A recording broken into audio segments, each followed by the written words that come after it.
আজ আমি শেয়ার করতে চলেছি গ্রাম বাংলার হারিয়ে যাওয়া প্রচলিত একটি রেসিপি ঝিনুকের ঝাল। এই ঝিনুকে রয়েছে প্রচুর পরিমাণে ক্যালসিয়াম, যা আমাদের শরীরে খুবই উপকারী। আমি সোমাদের রান্নাঘরে সবাইকে স্বাগত।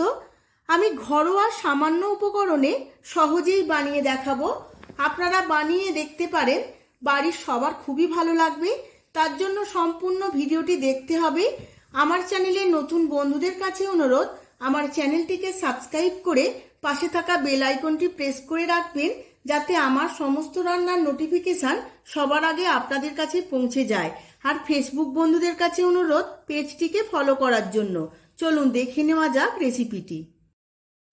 এখানে আমি 500 গ্রাম ঝিনুকের মাংস নিয়ে নিয়েছি। সমস্ত আবর্জনা এবং খোসা বাদ দিয়ে এই মাংসটা দাঁড়িয়েছে আমার 300 গ্রাম। এখন এই সাইডগুলো বাদ দিয়ে দিতে হবে মাংসপিণ্ড থেকে, কারণ সেদ্ধ করার পরেও এই মাংসপিণ্ডগুলো শক্ত হয়ে থাকে। তাই সমস্ত ঝিনুক থেকে এই মাংসপিণ্ডগুলো বাদ দিয়ে দেব।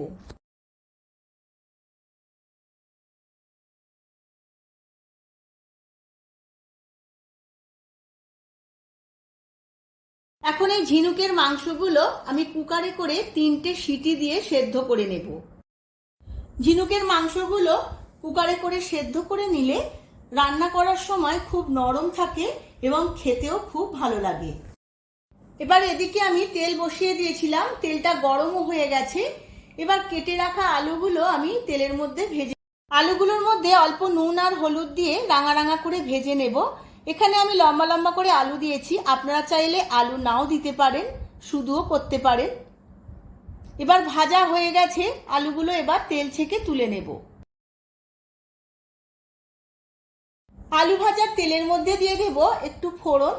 তার মধ্যে দিয়ে দিয়েছি একটা তেজপাতা, 2টো শুকনো লঙ্কা আর হাফ চামচ জিরে। সমস্ত ফোড়নটা খুব ভালো করে ভেজে নেব।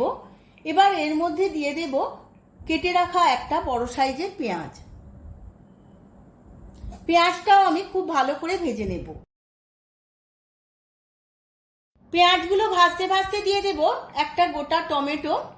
টমেটো আর পেঁয়াজ একসাথে লাল লাল করে ভেজে নেব।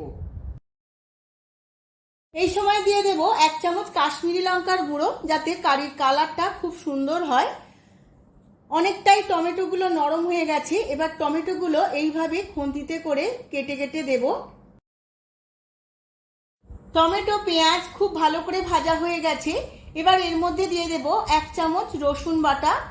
রসুন বাটাও আমি সমস্ত কিছুর সাথে খুব ভালোভাবে ভেজে নেব। রসুনটা খুব ভালো করে ভাজা হয়ে গেছে। এখন দিয়ে দেব আদা, কাঁচা লঙ্কা আর জিরে বাটা। আমি এখানে 2 চামচ দিয়েছি। এবার সমস্ত উপকরণের সাথে আদা, জিরে, কাঁচা লঙ্কাও খুব ভালো করে ভেজে নেব। এই সময় দিয়ে দেব স্বাদের ব্যালেন্সের জন্য হাফ চামচ চিনি। চিনিটাও আমি খুব ভালোভাবে মিশিয়ে নেব। এখন দিয়ে দেব সেদ্ধ করে রাখা ঝিনুকগুলো। এই সময় খুব ভালো করে কষিয়ে নিতে হবে। এখন দেব হাফ চামচ হলুদের গুঁড়ো। হলুদের গুঁড়ো দিয়েও আমি 5 মিনিট এইভাবে কষিয়ে নেব সমস্ত উপকরণগুলো।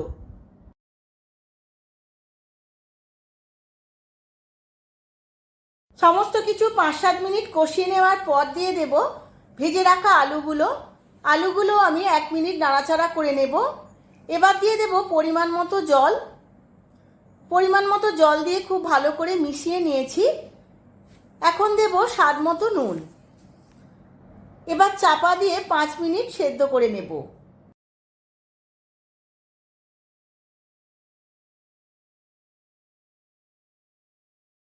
পাঁচ মিনিট চাপা দিয়ে রান্না করে নেওয়ার ফলে আলুটা সেদ্ধ হয়ে গেছে।